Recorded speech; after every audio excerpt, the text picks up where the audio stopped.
Some things I really appreciated.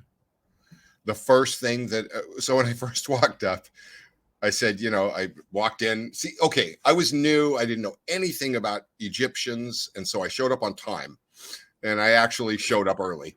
I didn't know better, and I've repented. But Did you know what a liturgy was at that point before you no, I walked in? just knew it was a church service. Okay. And I showed up early, and there were like 3 or 4 people there. And On a weekday or no, on Sunday? a Sunday. On a Sunday? Yeah.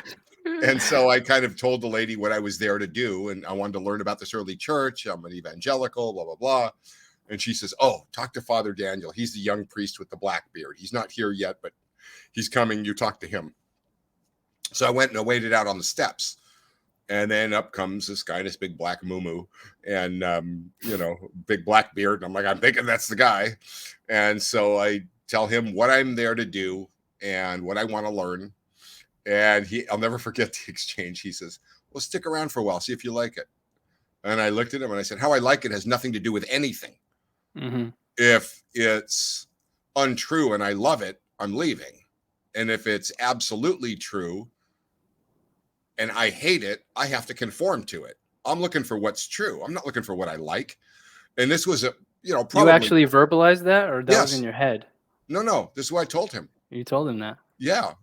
What I like is, I remember I told him, what I like is utterly irrelevant. I'm here to find out if it's true. Yeah. And so then the first thing that hit me was there was nobody greeting me at the door. I walk in and the liturgy's going on, and they're starting the liturgy. Nobody's facing me. Nobody up front is facing me. Everybody is facing the altar. Nobody had to tell me what that meant. I knew what that meant. Mm-hmm. It meant that I'm not the customer. I'm not the important one in the room that you have to cater everything toward and direct everything to me.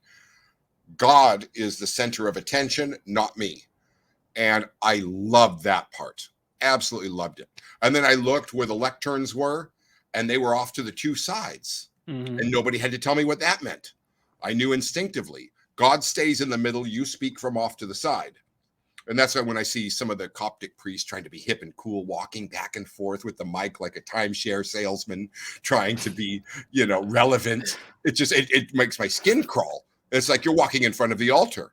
They put that podium on the side for a reason. You go stand over on the side. You're not the center here. God's the center. You stay on the side where you belong, because that's really why it's set up that way. And there's a reason why this is addressed to you from the podium, and everything is pointing to God during the liturgy. And so these things were kind of just obvious to me why they were this way.